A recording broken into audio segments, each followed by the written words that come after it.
Le dernier quart d'heure de Smart Bourse, chaque soir, c'est le quart d'heure thématique. Le thème ce soir, c'est celui de l'investissement et de l'investissement des particuliers français. Nous en parlons avec le président de Place des Investisseurs, Marc Lefebvre, qui est à mes côtés, également directeur de Scope Group pour l'Europe de l'Ouest. Scope, je le dis en un mot, qui est une agence, non, l'agence de rating pan-européenne. On en parle régulièrement avec vous, mais c'est bien votre casquette de président de Place des Investisseurs qui vous amène ici ce soir. Marc, bonsoir. Bonsoir Grégoire. Place des Investisseurs, je le disais en introduction, je le rappelle encore une fois, c'est le nouveau nom et la nouvelle ambition de ce qu'on appelait avant la Fédération des investisseurs individuels et des clubs d'investissement, la F2IC. Derrière ce rebranding et ce nouveau marketing, si je puis dire, Marc, quelles sont les ambitions et qu'est-ce que sont les ambitions que vous voulez porter pour ce nouveau mandat ? Alors, elles sont nombreuses, effectivement. Donc, rebranding et nouvelle position dont on est fier. Nouveau logo, nouvelle charte graphique. Mais effectivement, ça, c'est que la face visible de l'iceberg. Derrière, il se passe beaucoup de choses depuis quelques mois, puisque j'ai pris mes fonctions juste avant l'été. On a eu un lancement de notre nouvelle identité, mais également ambition, le 25 janvier. Donc, c'est tout récent, avec un très bel accueil de la place, puisque Place des Investisseurs, puisque c'est son nouveau nom maintenant, a pour ambition de véritablement réenchanter l'investissement dans une démarche beaucoup plus œcuménique que ce que l'on pouvait faire avant. Alors, qu'est-ce qu'on entend par là ? Oui. Pourquoi œcuménique ? Parce que, historiquement, la F2IC était très positionnée sur les actions. Ce qui est très bien, c'est pas un ancien boursier que je suis, comme vous le savez, qui va dire le contraire. Mais il y a d'autres formes d'investissement. Et aujourd'hui, notre credo au sein de Place des Investisseurs, c'est vraiment d'orienter l'épargne des Françaises et des Français vers le financement de l'économie réelle. On n'est pas les seuls à faire ça, mais en tout cas, on veut apporter notre contribution très concrète, mais également faire en sorte que les particuliers soient beaucoup plus investis sur la transformation et la transition de notre économie. Donc, c'est un nouveau plan d'affaires, c'est une nouvelle direction des investissements vers toutes les classes d'actifs. Alors voilà, ça veut dire que l'investisseur particulier doit être aussi un investisseur multi-asset, multi-actif, comme les autres. Tout à fait. Et il y a un véritable momentum, soyons clairs. Ouais. Le private equity, par exemple, avec la loi Industrie verte, va attirer, ça va être une contrainte. Alors après, on peut se poser la question, est-ce que ça doit être une contrainte ou une option ? Pour le moment, c'est une contrainte, mais en tout cas, jusqu'à 15% de ces actifs retraite, en UC. Donc, c'est des sujets qui sont vraiment sur la table et on voit les lignes bouger. Et je peux vous assurer, on a beaucoup de membres, c'est plus de 100 000, beaucoup sont très intéressés. En parallèle, il y a effectivement le vaisseau amiral Action qui reste là, avec effectivement le record en séance de ce jour, les records de Thales hier, de combien de CAC sont en train de battre leur record, enfin ce qui est normal, puisque le CAC lui-même bat son record.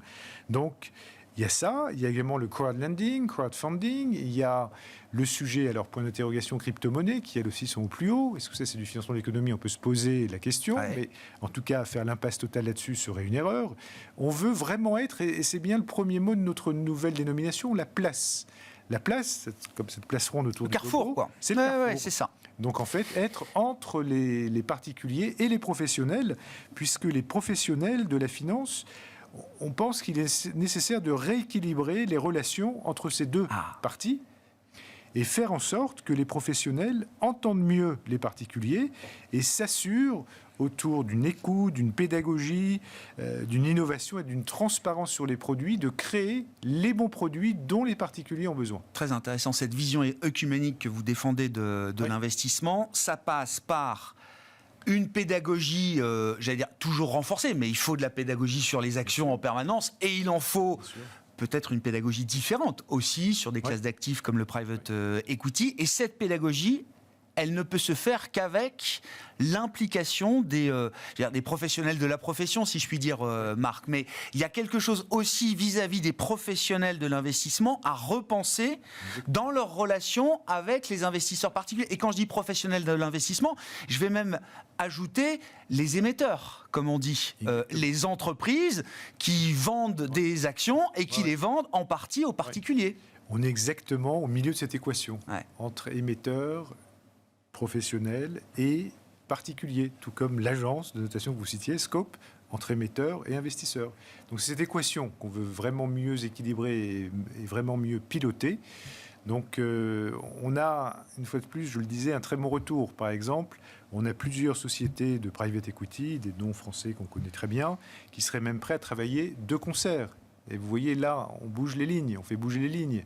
Quand vous dites travailler, ça veut dire quoi concrètement pour le membre de Place des investisseurs? Une approche très pédagogique autour d'une réunion qu'on va organiser dans les prochaines semaines, où vous aurez deux acteurs qu'on pourrait croire concurrents, mais qui sont finalement complémentaires, qui vont démythifier la classe d'actifs private equity. Il y a encore beaucoup de travail.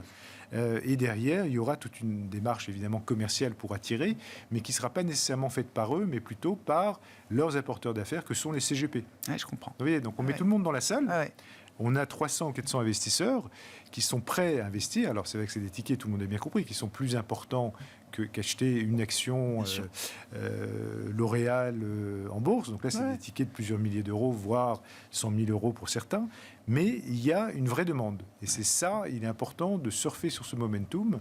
Je peux vous assurer que l'accueil de Bercy, de Place des investisseurs est extrêmement positif, puisqu'une fois de plus, tout ça, c'est pour déverser l'épargne des Français au cœur du financement de l'économie réelle. Souvenons-nous, le patrimoine financier des Français, immobilier 2 tiers, financier 1 tiers, on parle de 6 500 en financier, à peu près 13 000 en immobilier. Sur les 6 500, je me permets de rappeler des chiffres qui sont très jolis. Dites-nous où ils sont placés. 35% en liquidité, plus d'un tiers, 27% en euros. Bon, l'euro finance quand même l'économie, puisqu'on sait bien que l'État a besoin de ses levées obligataires. Actions, 16%. Le parent pauvre, et actions non cotées, et ça c'est une information intéressante, 21%. Donc déjà plus. Donc voilà la réalité du marché. Dans l'épargne financière des Français, il y a déjà plus de non cotés que de cotés? Tout à fait.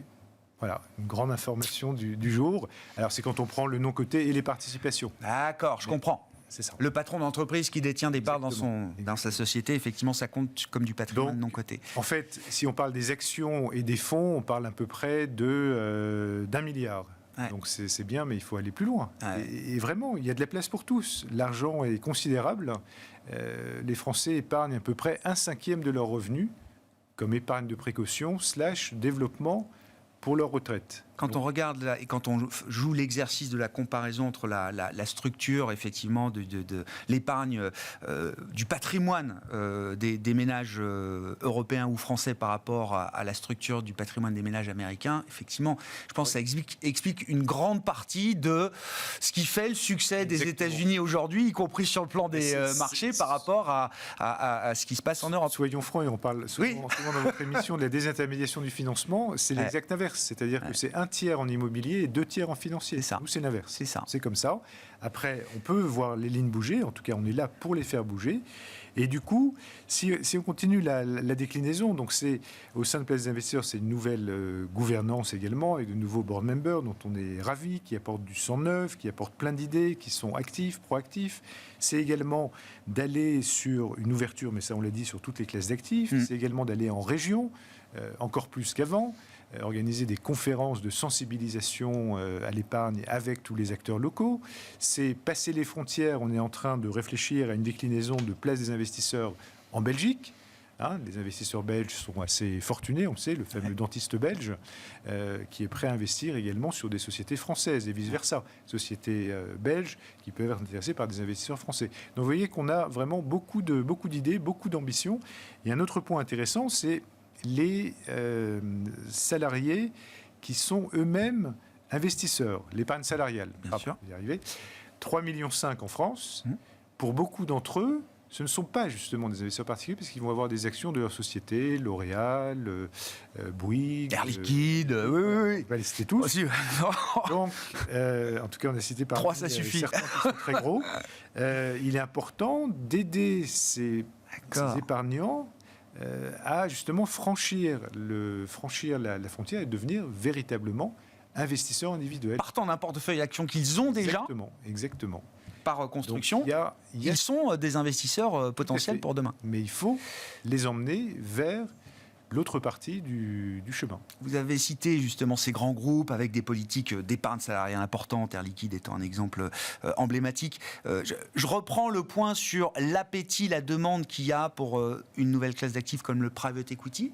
Est-ce que ça oblige, encore une fois, des émetteurs cotés, listés, à repenser leurs relations et leurs échanges avec cette partie-là, j'allais dire, de leur clientèle. Mais l'Investor Relation, effectivement, il a affaire à des fonds, des institutionnels, des professionnels, et aussi cette partie des investisseurs particuliers, individuels. Alors, c'est vrai que le momentum est assez incroyable. On parlait des records boursiers, mais également des résultats. On a aujourd'hui, y compris des très grandes sociétés qui ne travaillaient pas avec nous, qui sont en train de devenir membres. On ne peut pas citer les noms, on va faire des communications trimestrielles, mais des très très gros. D'accord. Ils se disent, tiens, j'ai quand même un intérêt à aller parler à ces gens-là. Y compris des sociétés de plus petite taille, des fameux small et mid, comme on les appelle, qui savent très bien qu'au moment de l'IPO, même s'il y a beaucoup moins d'IPO en ce moment, malheureusement, mais ça c'est un autre sujet, on pouvait avoir dans les grandes années, quand j'étais chez Euronext, 20, 25, 30% des actions achetées par les régionaux de l'étape. Ils voyaient l'usine, ils passaient devant, ils disaient, elle se cote en bourse, on y va.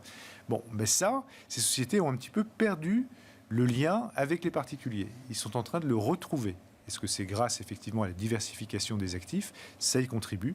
C'est également une nécessité qui est de plus en plus remontée. Et là, c'est avec l'ensemble de l'écosystème de place. On n'est pas les seuls à porter ça. Les agences de communication sont de plus en plus centrales et poussent vers ces éléments. Donc nous, étant la place, on accueille tous ces éléments. Il y a un mouvement de création, de recréation du lien, effectivement, entre ces grands émetteurs et leur base d'investisseurs particuliers. Sans revenir sur les résultats, évidemment, enfin sur les attraits d'avoir un actionnariat salarié, et particulier, particulier parce qu'effectivement, c'est beaucoup plus sticky, voilà. Donc il y a beaucoup d'avantages. Il y a des sociétés qui sont historiquement extrêmement... détenus par les particuliers. Les clients de Scope également, extrêmement, de par la genèse. Air Liquide ne serait pas là si les particuliers n'avaient pas été là il y a quelques dizaines d'années, plus de 100 ans. Voilà, donc ça, on est en train de voir les historiques qui sont là et toujours bien là, mais également de nouveaux acteurs qui prennent le chemin de place des investisseurs. Mouvement à suivre, très intéressant. Merci beaucoup Marc d'être venu nous parler des ambitions de Place des investisseurs que vous présidez aujourd'hui. Marc Lefebvre, qui était à nos côtés dans ce quart d'heure thématique de Smart Bourse, également, je le rappelle, directeur de Scope Group pour l'Europe de l'Ouest.